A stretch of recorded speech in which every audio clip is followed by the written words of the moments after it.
आपको 6:45 मुरली सुनाई जाएगी। उससे पहले 15 मिनट योग भी किया होता है ना। टीचर जब क्लास में आता है तो उससे पहले अटेंडेंस लगती है। यहाँ का भाग्यशाली वो बाद में लगता है। कोई 8 बजे आए, चाहे कोई 7 बजे आए, चाहे कोई मुरली के बाद आए, लेकिन जो स्टूडेंट्स लाइफ है लौकिक में तो रेगुलर और पंक्चुअल पढ़ाई पढ़नी है तो अटेंशन। अगर लेट हो जाते तो बाहर जाकर हाँ, सब अनुभव है ना दुनिया का। लेकिन यहाँ बाबा हमारा भोला भंडारी है। जब मन फाइन भी देना पड़ता है, सब पता है। लेकिन यहाँ तो जब मन करे आओ, कोई किसको कहने वाला नहीं। लेकिन कहे या ना कहे, लेकिन मुझे पंक्चुअल और रेगुलर मुरली से पहले पहुंचना है। अपनी अवस्था बनानी ना, वाइब्रेशन देना है। संगठन का योग हर किसी को प्राप्त नहीं होता है। रोज हमारा लाइफ, स्कूल जाना है तो थकना क्या है, तो रोज का लाइफ है। तो समय से पहले अगर हम रेगुलर बाबा की मुरली से पहले 10-15 मिनट कम से कम योग करके फिर मुरली सुनते हैं, फिर बाद में 15 मिनट या 10 मिनट योग करके जाते हैं, तो वो मुरली भी बुद्धि में बैठता है। लेकिन उसके लिए क्या चाहिए? पवित्रता। पवित्र स्वच्छ बुद्धि में ही बाबा की मुरली बैठ सकता है। और जब मुरली सुनते हैं और जब घर से निकलते हैं तो मन में होना चाहिए कि मैं बाबा की मुरली सुनने के लिए, पढ़ाई पढ़ने के लिए जा रही हूँ। और वो पढ़ाई मेरी बुद्धि में ऐसा प्रिंट हो जाए जो सारा दिन क्या चले, मनन चिंतन चले, उगालते रहे, तभी तो जाके आत्मा को ताकत मिलेगी ना। ऐसे मुरली सुन लिया, आधा नींद कर लिया, बैठ गए, वो नहीं। हम गॉडली स्टूडेंट, हमें स्ट्रिक्टली अपने आप को ही गाइड करना होगा। दूसरा गाइड करे या ना करे, आगे माता जी, पीछे नहीं, आगे आगे आए। इधर भी जगह है, आपके स्थान बना हुआ है, वहाँ किस लिए बैठ गए? लास्ट में आए इसलिए। कल की वरदान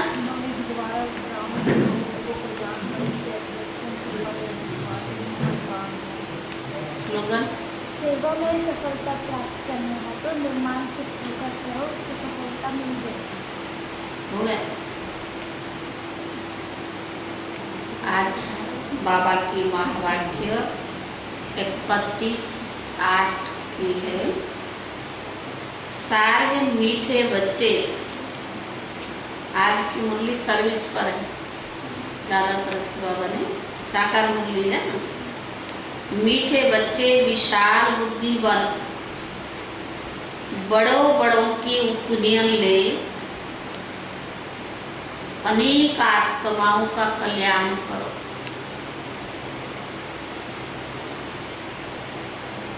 अनेक आत्माओं का कल्याण करो। उनसे हाल आदि लेकर खूब प्रदर्शनियां लगाओ। उनसे हॉल आदि लेकर खूब प्रदर्शनियां लगाओ। पहले बहुत प्रदर्शनी होती है, जो पुराने हैं। अमरचंद भाई जी, कितना प्रदर्शनियां लगाओ। काश्मीर लाल भाई, कितना नशा था। सभी लोग जो भी उस समय ज्ञान में आते थे, इतनी नशा चढ़ता था, अपनी दुकानों में चित्र लेके लगा देते। कोई आए तो उसको भी समझाएं। बहुत समय अलग था, लेकिन अभी तो समाप्ति की ओर जा रहा है ना। प्रश्न है, अभी तुम्हें कौन सी स्मृति आई जिसका स्मरण करो तो कभी दुखी नहीं होगे? कौन सी स्मृति आई? अभी तुम्हें कौन सी स्मृति आई जिसका स्मरण करो तो कभी दुख नहीं होगे, कभी दुखी नहीं होगे ना? कौन सा स्मरण रहता है? आगे आ जाओ, आगे आ जाओ। जितना आगे बैठोगे ना उतना अलर्ट रहेगी। पीछे बैठने से क्या होगा? कौन आया कौन गया, नेचुरल बुद्धि जाती है उससे। अभी तुम्हें कौन सी स्मृति आई जिसका स्मरण करो तो कभी दुखी नहीं होगा? हैं? हम आत्मा है। परमात्मा। ये तो अभी की स्मृति है ना, और कौन सी स्मृति? हम देवी देवता थे, अभी देवी देवता बन रहे हैं, तो स्मृति रहेगी तो कर्म के ऊपर भी टेंशन रहेगा। देवता बनना तो मैनर्स कैसी होनी चाहिए, हमारा चाल चलन कैसी होनी चाहिए, हमारा व्यवहार कैसी होनी चाहिए।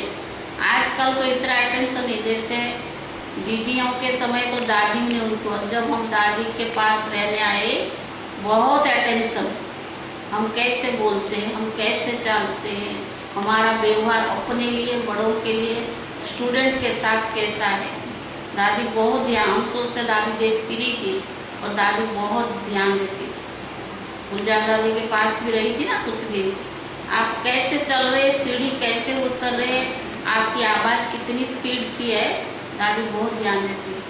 और बुलाएगी, पूछेगी आपके पास देवताएं कैसे चलते देखा, सुना, माना आपको नहीं कहेगी आपने कैसे चले।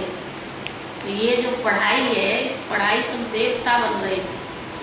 हमारा क्या होगा, मैनर्स के ऊपर भी ध्यान रहेगा, देवता बन रहे हैं ना।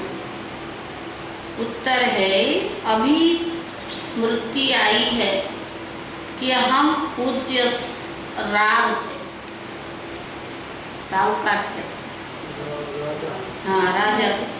अभी स्मृति आई है कि हम पूज्य राव थे, फिर रंक बने, अब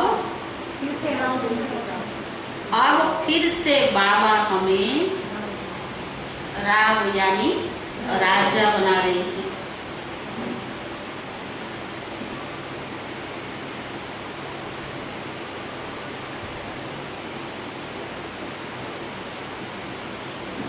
बाबा अभी हमें सारे विश्व का समाचार सुनाते।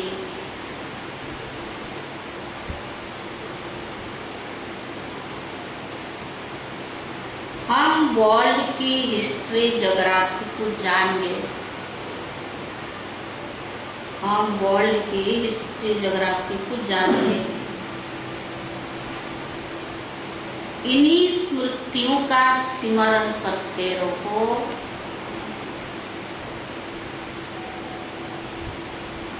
तो कभी अपने को दुखी नहीं समझेंगे। है तो दुख की दुनिया ना, पर अगर ये स्मृति रहेगी तो कभी दुखी नहीं समझेंगे, सदा खुश रहेंगे। गीत है, नयनहीन को राह दिखाओ प्रभु। इधर इधर आगे, इस साइड में जगह है, आगे इधर। नयनहीन को राह दिखाओ।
क्या थी?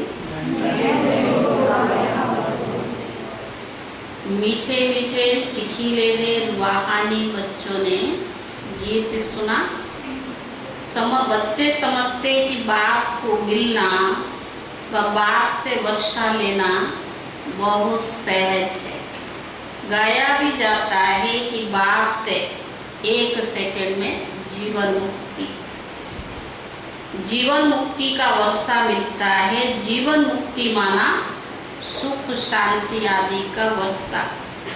अब जीवन मुक्ति और जीवन बंधन 2 अक्षर है। बच्चे जानते हैं इस समय भक्ति मार्ग और रावण राज्य के कारण सब जीवन बंधन में है। बाप आकर बंधन से मुक्त करते हैं और हमें वर्षा देते हैं। जैसे बच्चा जन्मा और माँ बाप मित्र संबंधी आदि समझ जाते ये बारिश पैदा हुआ। अगर बच्चा हुआ तो क्या कहेंगे? बारिश पैदा हुआ। जैसे ये समझना सहज, वैसे बाप से भी वर्षा लेना सहज। बच्चे कहते बाबा कल्प पहले विषम आप हमको आकर मिले हो, आपसे ही सहज वर्षा पाने का रास्ता मिला। यह तो हर एक जानते हैं नई सृष्टि का रचयिता भगवान ही है। वह हमको भटकने से बचाते हैं। कल भक्ति करते थे, आज बाप से सहज ज्ञान और सहज राजयोग का रास्ता मिला है।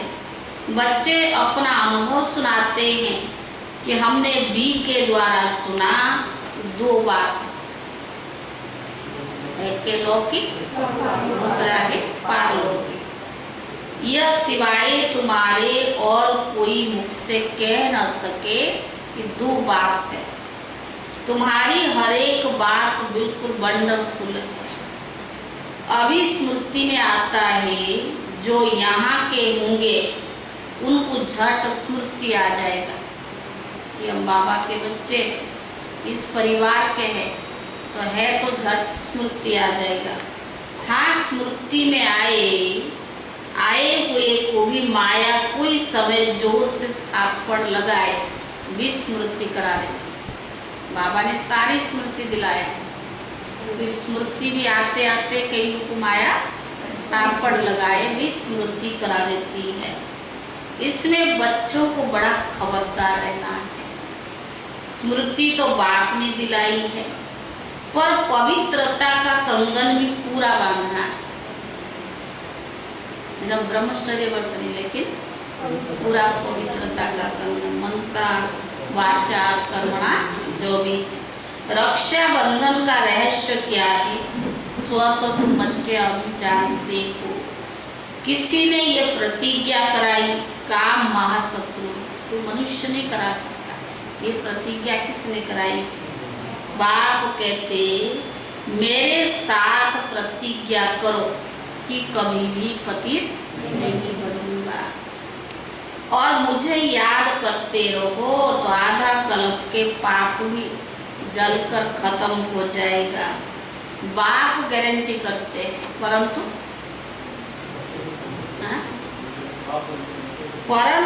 यह तो बच्चे समझते भी है कि बाप गारंटी करते हैं तो ठीक है। सोनार गारंटी भी क्या करेंगे कि हम पुराने जेवर को नया बना देंगे। उनका तो यह काम है ही, आग में डालने से जरूर सच्चा सोना भी बन ही जाएगा। तो बाप समझाते हैं आत्मा में खाद पड़ी है, कैसे सतो रजो तमो में आते हैं। ये बहुत सहज है। चित्र भी इसलिए बनाए हैं कि इस पर सहज समझा सके। यूनिवर्सिटी कॉलेज आदि में भी नक्शा होता है, नक्शे के आधार पर समझाते हैं ना, जो भी हिस्ट्री ज्योग्राफी है। तो बावन का अनेक प्रकार के नक्शे हैं, तुम्हारे में भी ये नक्शे हैं। तुम अच्छी रीति किसको भी समझा सकते हो कि ज्ञान का सागर पतित पावन तो बाबा ने कहा बाप ही आकर हमें रास्ता बताते हैं, और बाप के सिवाय कोई भी पति से पावन बना न सके। नयनहीन दुखी मनुष्य है। तुम बच्चे जानते हो, क्या जानते हो? जिनको ज्ञान नहीं है वो क्या है? नयनहीन है, वो दुखी है।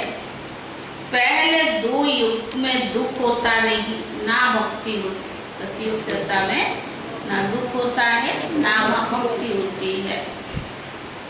वह तो है ही स्वर्ग। भारत के इस समय के मनुष्य का और भारत के प्राचीन मनुष्य का कंट्रास्ट तो है ना, परंतु यह कोई भी समझते नहीं। कितनी पूजा चलती है, जितना जितना जो साहूकार होते हैं उतना देवी देवताओं को अच्छे जेवर पहनाते हैं। बाबा खुद अनुभवी है। बॉम्बे में लक्ष्मी नारायण का जो मंदिर है, उनके ट्रस्टी ने लक्ष्मी नारायण के लिए हीरे का जवाहरात बनाया था। बाबा को उस ट्रस्टी का नाम भी याद है। तो बाबा ने कहा पहले शिव बाबा का मंदिर बनाया तो उनको बहुत सजाया, फिर देवताओं का बनाया, लक्ष्मी नारायण आदि का भी कितने जेवर पहनाए। उस समय कितना धन होगा, द्वापर में भी कितना धन होगा। तो बाबा ने कहा मोहम्मद गजबी ने कितने ऊंट भर कर ले गए, भारत में कितना अथाह धन था। अभी तुम यथार्थ रीति समझते हो कि हमारा भारत क्या था। हमारे भारत में कुबेर का खजाना था। बाबा सारी स्मृति दिलाते। जब ये स्मृति विस्मृति हो जाता तो माया की थप्पड़ लगती है। अभी तुम यथार्थ रीति समझते हो कि हमारा भारत क्या था। हमारे भारत में कुबेर का खजाना था, हीरे जवाहरातों के मंदिर बनाते थे। वह चीज अभी है नहीं। तो बाबा ने कहा सब लूट कर ले गए। अभी तो क्या हाल हुआ, भारत का क्या हाल हुआ। तुम ही पूज्य राग थे, फिर तुम ही 84 जन्म ले पूरे रंग बने हो। ऐसी ऐसी बातें बड़ी घड़ी घड़ी स्मरण करनी चाहिए। हम क्या थे? राजा, राजाओं का भी राजा था, और अब क्या बन गए? रंग बन गए। तो घड़ी घड़ी स्मरण करनी चाहिए।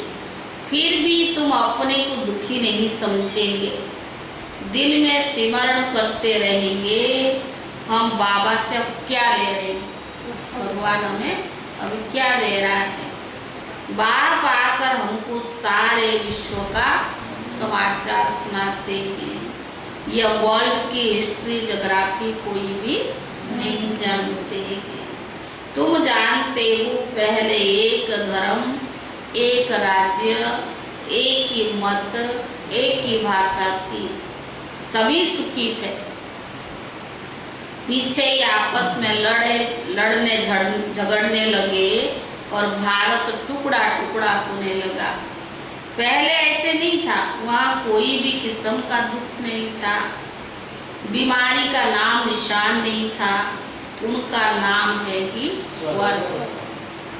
तुमको अपनी स्मृति आई है, बराबर कलप पहले हमको विस्मृति थी, फिर स्मृति में आता है। पहली एकज भूल हुई, रचता रचना को ही भूल गए। कौन रचता कौन रचना भूल गए। अभी तुम आदि मध्य अंत को जानते हो। सतयुग में भी यह नॉलेज नहीं होगी तो फिर परंपरा कैसे चल सकती है। उस समय मुख्य तो राजे लोग ही होते हैं, ऋषि मुनि थोड़े होते हैं। वे द्वापर से आते हैं। ऋषि मुनि आदि को खान पान भी राजाओं से ही मिलता है, राजा ही संभाल करते हैं, क्योंकि फिर भी संन्यास करते हैं ना। प्राचीन भारत का प्राचीन राजयोग भी गाया जाता है। प्राचीन ऋषि मुनि नहीं कहेंगे, वह तो द्वापर में ही आते हैं, वो राजाओं का आधार पर चलते हैं। कहते हैं हम भी रचता रचना को नहीं जानते हैं। बाप खुद कहते हैं, बाप कहते ये खुद राजा भी नहीं जानते, राजा ही भी नहीं जानते, द्वापर में जो राजा आए वो भी नहीं जानते। इस समय में कोई भी इन नॉलेज को नहीं जानते। अभी तुम बच्चे समझदार बने, ज्ञान माना समझ, तो बाबा ने कहा अभी तुम बच्चे समझदार बने हो। लक्ष्मी नारायण के मंदिर में जो बनाते हैं उनको तुम लिख सकते हो, इतने लाखों रुपया खर्च करके मंदिर बनाया, परंतु उनके जीवन कहानी की आपको पता ही नहीं। कितना मंदिर बनाते हैं, जेवर भी पहनाते हैं, लेकिन उनकी जीवन कहानी को नहीं जानते हैं।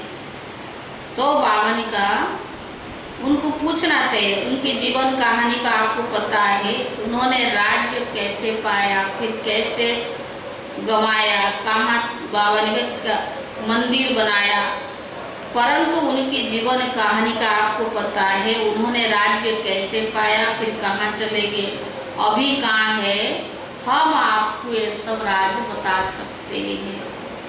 ऐसा उनको लिख सकते हो जो मंदिर बनाते हैं लक्ष्मी नारायण के। तो बाबा ने कहा तुम बच्चे हर एक की जीवन कहानी को जान चुके हो, क्यों नहीं लिखना चाहिए? तो मंदिर बनाते उनको लिखना चाहिए क्योंकि जान चुके हो। हमको टाइम दो तो हम एक एक की जीवन कहानी आपको बताएंगे। शिव के मंदिर में जो बनाते हैं उनका भी तुम लिख सकते हो। बनारस में शिव के मंदिर कितना बड़ा है, कहाँ वहाँ भी ट्रस्ट लोग होंगे, कोशिश करनी चाहिए बड़ों बड़ों को समझाएं। बड़े आदमी समझ गए तो उनका आवाज बहुत होता है, गरीब लोग झट सुन लेते हैं। मदद बड़ों की लेनी है, ओपिनियन भी बड़ों बड़ों से लिखवानी है, क्योंकि उन्हों का आवाज भी मदद करता है। वास्तव में वो इतना आवाज करते नहीं है जितना होना चाहिए। तुम प्रेसिडेंट को भी समझाते हो, बस अच्छा अच्छा ही तो कहते हैं। चीफ मिनिस्टर, गवर्नर आदि ओपनिंग करते हैं, लिखते हैं, ये वीक है तो बहुत अच्छा और सहज रास्ता ईश्वर से मिलने का बताते हैं, परंतु ईश्वर क्या चीज वो कुछ भी नहीं समझते हैं। सिर्फ उस समय कहते कि रास्ता बड़ा अच्छा है। जो ओपनिंग करने आते हैं कुछ तो कहेंगे ना ज्ञान इतना अच्छा है। तो बाबा ने कहा शांति मिलने का मार्ग बहुत अच्छा है, परंतु खुद नहीं समझते हैं। बाबा बड़ों बड़ों को समझाने के लिए कहते हैं, क्योंकि एक से अनेकों का कल्याण हो जाएगा, एक जागेगा तो बहुत उसके साथ चल पड़ेंगे। तो बाबा ने कहा क्योंकि मनुष्य बड़े बड़े मनुष्यों से बड़े बड़े जो नामी ग्रामी हाल है वे उनसे ले लो। उनके पास होता है ना हॉल बनाया होता, ये धर्म संस्थाएं भी होती है, कई वो कुछ कुछ बनाते रहते। तो बाबा ने कहा उनसे आप लेके अगर वो ज्ञान कुछ समझ जाएंगे तो फ्री में भी दे सकते हैं ना। तो बाबा ने कहा उनसे ले लो, बोलो हम मनुष्यों के कल्याण के लिए प्रदर्शनी हमेशा के लिए रखना चाहते हैं, सिर्फ एडवर्टाइज करनी। तो बाबा ने कहा ऐसे 50 या 100 हाल होने चाहिए साकार सेवा को वृद्धि करने के लिए। बाबा तरीका बताते हैं। भारत तो बहुत बड़ा है ना, एक एक शहर में 10-12 हाल ले लो, अखबार में पढ़ जाए इतने हाल में प्रदर्शनी हो रही है। जिनको समझना है तो आकर के समझे तो कितने कल्याण हो जाएगा। पहले प्रदर्शनी में कितना करते थे। तो बाबा ने कहा बच्चों को बड़ा विशाल बुद्धि बनना चाहिए, सर्विस बच्चों को करनी चाहिए ना। बाबा सब बच्चों को कहते प्रदर्शनियाँ बहुत जोर शोर से करो।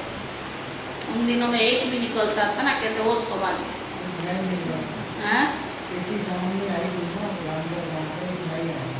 एक ही निकले आप ही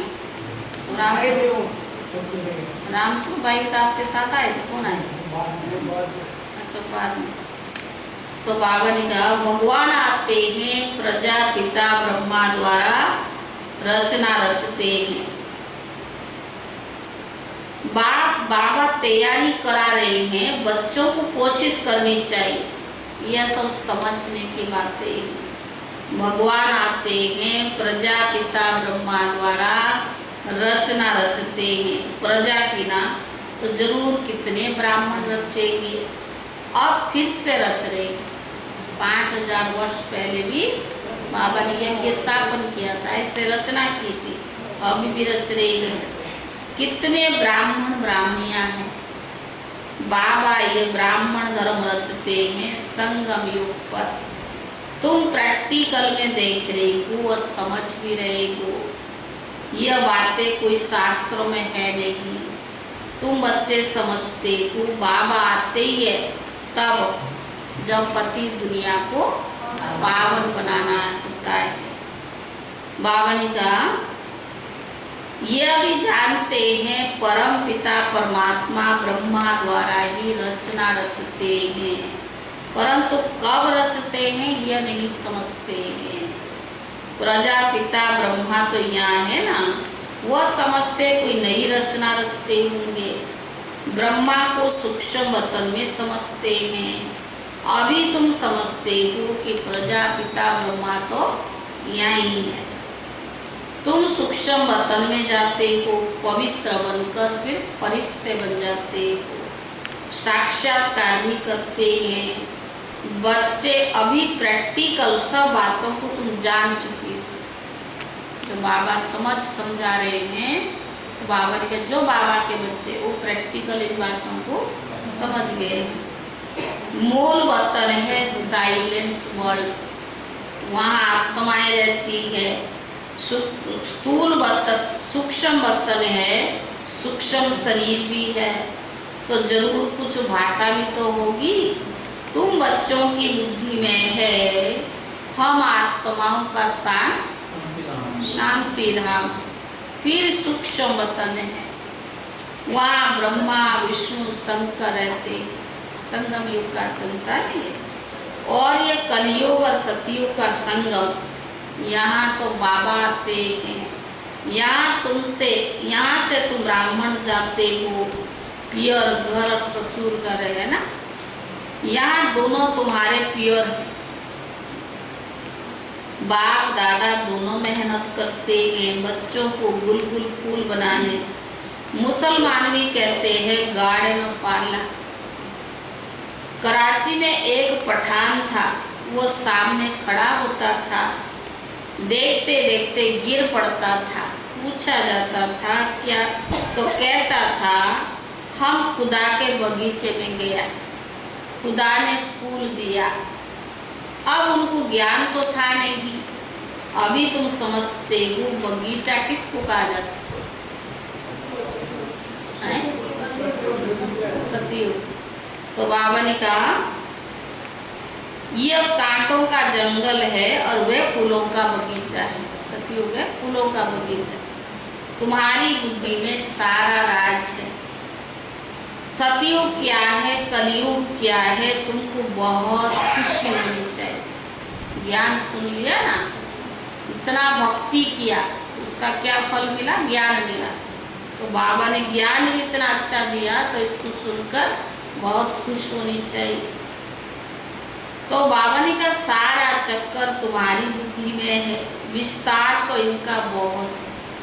तुम्हारी बुद्धि में कितना शॉर्ट में बैठा हो, ज्ञान बहुत विस्तार। कितना विस्तार है, सारे सागर को शाही बनाओ, सारी जंगल को कलम बनाओ, सारी धरती को कागज बनाओ, तो भगवान का पूरा नहीं होगा।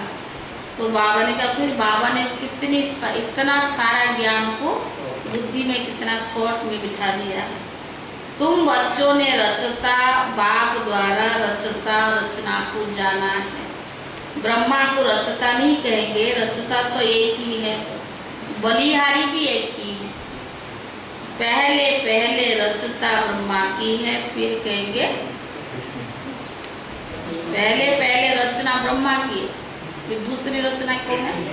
श्री कृष्ण है। ब्रह्मा है तो ब्राह्मण भी जरूर चाहिए।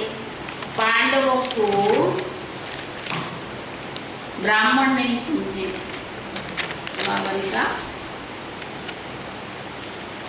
पांडवों को ब्राह्मण ही समझेंगे, ब्रह्मा द्वारा ब्राह्मण चाहिए। यह है वाहन यज्ञ, इसको स्पिरिचुअल नॉलेज भी कहा जाता है। रूह को वही बाप ज्ञान देंगे। तुम जानते हो हमको मनुष्य नहीं पढ़ाते, सभी आत्माओं को बाप पढ़ाते, कहते भी है ब्रह्मा द्वारा स्थापना। तो बाबा ने कहा कृष्ण थोड़ी कहेंगे, वो तो है, हो भी ना सके। ब्रह्मा द्वारा स्थापना कौन कराते? क्या कृष्ण है? नहीं, परम पिता परमात्मा विष्णु द्वारा पालना। ब्रह्मा और विष्णु का कितना पाठ है? ब्रह्मा का पाठ तो एक युग संगम युग, और विष्णु का पाठ ब्रह्मा मुख वंशावली, फिर जाकर विष्णुपुरी के देवता बनते हैं। ब्रह्मा सो विष्णु और विष्णु सो ब्रह्मा, यह बच्चों को ही समझाया है। ब्रह्मा सो विष्णु बनने में 1 सेकंड और विष्णु सो ब्रह्मा बनने में 84 जन्म। तो बाबा ने कहा कितनी वंडरफुल बात है, कभी सोचा नहीं था, समझा नहीं था, चित्त में भी नहीं था, लेकिन भगवान ने इतना अच्छा समझदार ज्ञान दिया है। तो बाबा ने कहा कोई भी समझ न सके ये बेहद की बातें।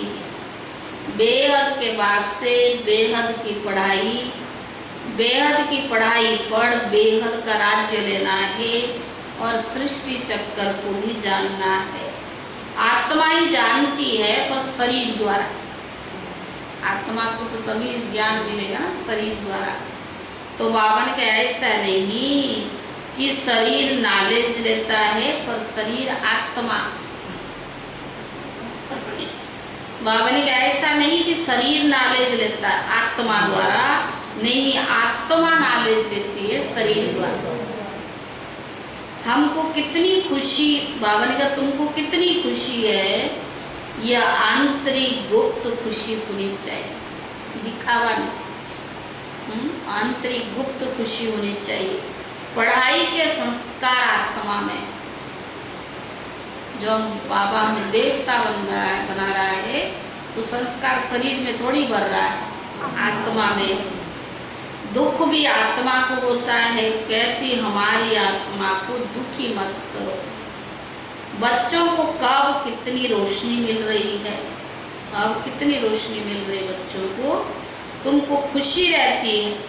सागर से रिफ्रेश हो, बादलों को मिलकर वर्षा वर्षानी। सागर कौन? शिव बाबा मधुबन जाते तो सागर से रिफ्रेश हो, बादलों को मिलकर वर्षा वर्षानी। आपस में मिलकर प्रदर्शनी आदि तैयार करने में मदद करो, पर शौक होना चाहिए। बाबा ने कहा कौन कर सकता है जिसको सर्विस का शौक होगा। सर्विस सर्विस और सर्विस साकार बोले उस समय बाबा सेवा के लिए उमंग उत्साह बढ़ता, भाग दौड़ इतने करते थे, सेवा के लिए खुशी मिलती थी। ब्राह्मण जीवन में प्रत्यक्ष खुशी क्या है? सेवा। और ब्राह्मण जीवन में खुशी भी मिलती है, और जब संगठन में सेवा करते संस्कार की भी टकराव होती है, यही तो आगे बढ़ने का है ना। तो ये सब चीज़ें तो आती है सेवा के क्षेत्र में, एक दूसरे की बनता भी नहीं है, वो भी होता है, क्योंकि संबंध संपर्क में आएंगे तो हिसाब किताब भी होता है। लेकिन बाबा ने फिर भी कहा कि क्या उमंग रहना चाहिए? सेवा, सेवा ही सेवा। अच्छा मीठे मीठे सिखी ले दे बच्चों प्रति माता पिता बाप दादा का यार प्यार और गुड मॉर्निंग। रूहानी बाप की रूहानी बच्चों को नमस्ते। और रूहानी बच्चों की तरफ से रूहानी बाप दादा को याद प्यार और नमस्ते नमस्ते। धारणा के लिए मुख्य क्या सुनाए बाबा?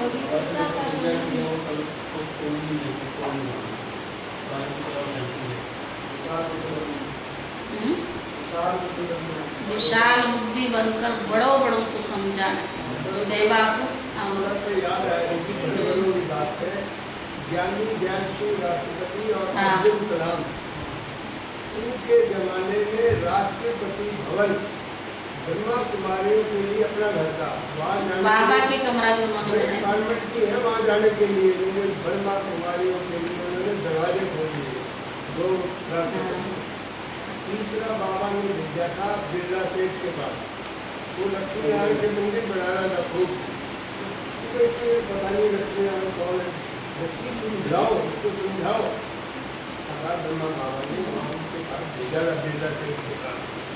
वो तो दादी की उदयपुर के जो राजा था ना उनको भेजा, उनको भी समझा के, और बाबा भी खुद गया था क्योंकि उस समय सेवा की वृद्धि के लिए साकार वृद्धि है ना, तो बाबा ने कहा सेवा को बढ़ाओ। बढ़ाने के लिए बाबा ने बच्चों को नशा चढ़ाता, खुशी भी देता था। तो सेवाएं कितनी हुई, कहाँ जब यज्ञ कराची से माउंट आबू में हुआ तभी बेगरी पाठ भी देखा, फिर यज्ञ कितना वृद्धि को पाया। दादियों ने कितनी मेहनत करके बाबा ने दादियों के द्वारा यज्ञ को कहाँ से कहाँ तक पहुँचाया। बाबा ने कहा पूरा कंगन बांधना है, राधा ने मनसा वाचा कर्मणा में पूरा पवित्रता का कंगन बांधना है।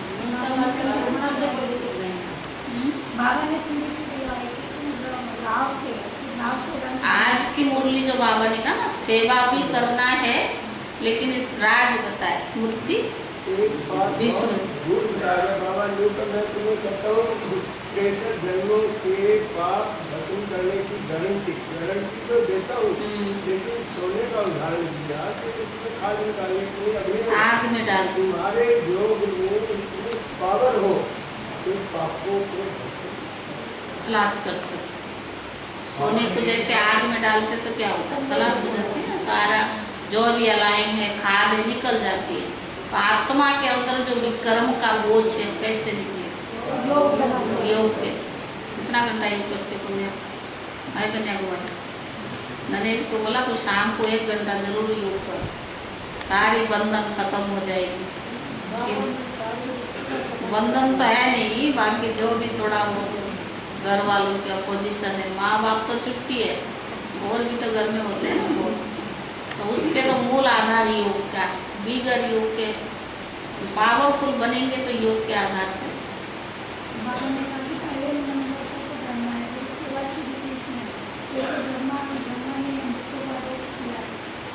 ब्रह्मा सु विष्णु बनने में कितना समय लगता है, 1 सेकंड। विष्णु सु ब्रह्मा बनने में 84 जन्म।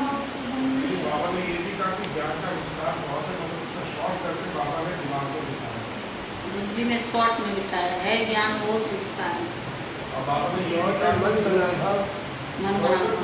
हाँ, और बाबा ने ये भी कहा कि जिन्होंने लक्ष्मी नारायण के मंदिर बनाए हैं उन्हें भी हम तक लिखित पूछ सकते हैं कि आप जानते हैं लक्ष्मी नारायण के जमाने के बारे में किसने बनाया, कैसे बने, फिर अब इनका हालत ऐसा क्यों है, ये आप बाबा ने कहा जान चुके हैं ना, तो समझा सकते हैं। धारणा के लिए मुख्य सार पहला है बाप द्वारा मिली हुई नॉलेज का सिमरण कर अपार खुशी में रहना है। बाप द्वारा मिली हुई नॉलेज का सिमरण कर अपार खुशी में रहना है। विशाल बुद्धि बन जोर शोर से सर्विस करनी है।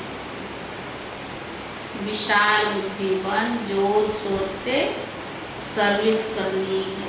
दूसरा, बाप द्वारा जो स्मृति मिली है उससे विस्मृति में नहीं मिलाना है।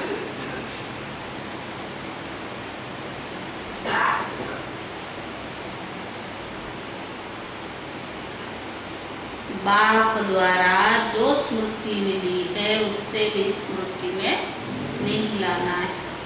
पवित्र रहने की जो बाप से प्रतिज्ञा की है उससे पूरा निभाना है। पवित्र रहने की जो बाप से प्रतिज्ञा की है उससे पूरा निभाना है। वरदान, अपने भाग्य और भाग्य विधाता के गुण गाने वाले सदा प्रसन्न चित्त भव। वरदान है, अपने भाग्य और भाग्य विधाता के गुण गाने वाले सदा प्रसन्न चित्त भव। सभी ब्राह्मण बच्चों को जन्म से ही क्या मिला? सभी ब्राह्मण बच्चों को जन्म से ही क्या मिला? कौन सा वरदान? बाबा ने क्या दिया और क्या दिया? ताज, तख्त, तिलक जन्म से अधिकार के रूप में प्राप्त होता है। तो यह भाग्य के चमकते हुए सितारों को देखते हुए अपने भाग्य और भाग्य विधाता के गुण गाते रहो।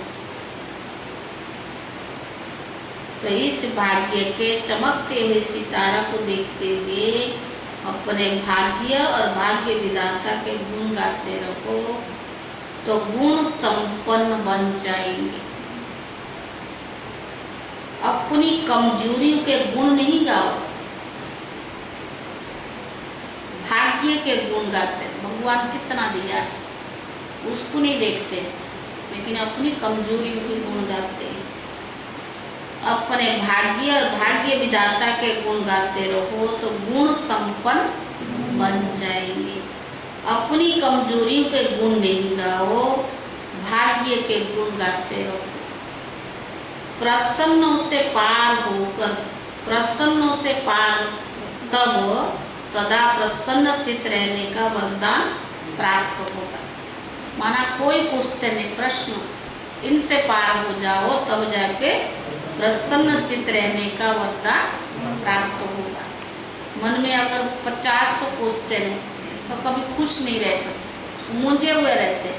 अरे भगवान ने इतना अच्छा भाग्य दिया, इतना अच्छा मौका दिया, कभी सोचा भी नहीं था कि भगवान हमको इतना भाग्यवान बनाएगा और इतना कर्मों का, श्रेष्ठ कर्मों का फल जो भगवान ने मुझे अपनी नज़रों में सिलेक्ट किया है, कोई मामूली बात नहीं है।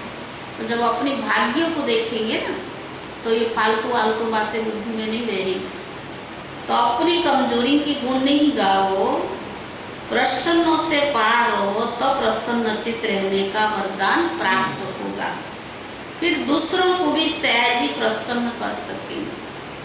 दूसरों को खुशी तभी करा सकेंगे, खुशी तब दे सकेंगे जब खुश रहेंगे। खुद ही मुझे हुए है, चेहरा ही मुझा हुआ है, तो दूसरों को क्या खुश दे? नहीं कर सकते, क्योंकि अपने मन में प्रश्न अनेक प्रकार के, तो दूसरों को प्रसन्न चित्त कैसे बनाएंगे? स्लोगन है, एकानामी और इकोनामी से चलना ही ब्राह्मण जीवन में सफलता का आधार है।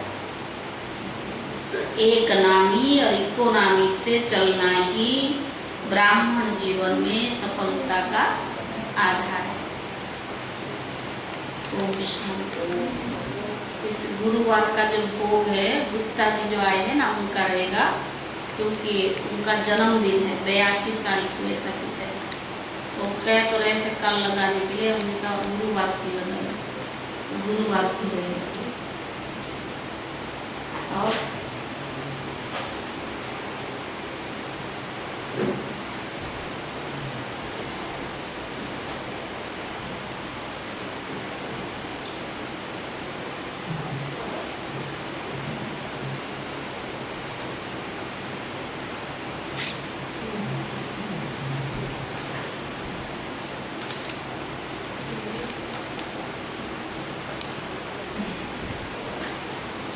Lo